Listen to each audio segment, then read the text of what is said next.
ও দয়াল বাবা আপেল খাইবে কিনে কিনে খাও, ও দয়াল বাবা আপেল খাইবে কিনে কিনে খাও, ও পরের আপেল দেখে কেনে কুতকুত হইয়া চাও বাবা রে, পরের আপেল দেখে কেনে কুতকুত হইয়া চাও। মুড়িদ গেলি পীর সাহেব বানরের মতো পীর সাহেবের মুড়িদের মুখের দিকে তাকায়, যে কিছু নিয়ে আসে না, তোর বাবা তি তালু কথা কয় না, কথা কয় না। কোন পীর আপনাকে আমাকে বেহেশতে নিতে পারবে? এই যে আমরা মাজারে যা সেজদা দেই, দেখি না মাজারে যা সেজদা দেই, মাজারে যা যদি জীবন ভরা সেজদা দিতে পারেন, সেজদা যদি দেন, কোন মরা পীর আর জিন্দা পীর আপনার ভাগ্যের পরিবর্তন করতে পারবে না। কথা কোন? আপনার ভালো করতে পারবে না, আপনার মন্দ করতে পারবে না।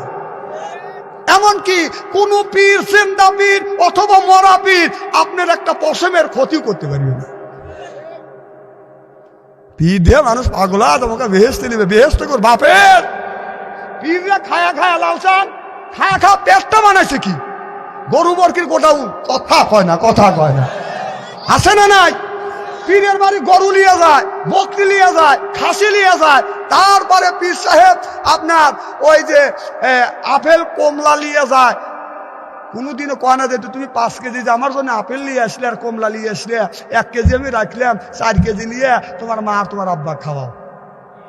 কতক্ষণ কইছে? কয় নাই। সব স্বার্থবাজ পীর। কতক্ষণ না কে খালি খায় আর ফ্রিজের মধ্যে ঢুকায়। ও তো কোনোদিন কিনিয়ে খায়া দেখে নাকি? এই যে পীরের বাড়ি যে গরু নিয়ে যায়, 50টা 100টা শুনছে, 500টা 1000 গরু হয়, 2000 3000 খাসি হয়, হাজার হাজার মুরগি হয়। কোনোদিন কি দেখছেন খালি পীর সাহেব দিবেন, ও খালি খাবে আর রাখবে? কোনোদিন কি দেখছেন যে একটা পীর বলছে যে এত গরু হয়েছে, আমি একটা গরু দিলাম, তোমরা নিয়ে খাও গা, 2000 খাসি হয়েছে, একটা খাসি নিয়ে যাও, হাজার হাজার মুরগি হয়েছে, একটা মুরগি নিয়ে বাজ্যা খাও গা? কইছে খালি ওক দিবেন, ও খালি খাবে। ও কয় না।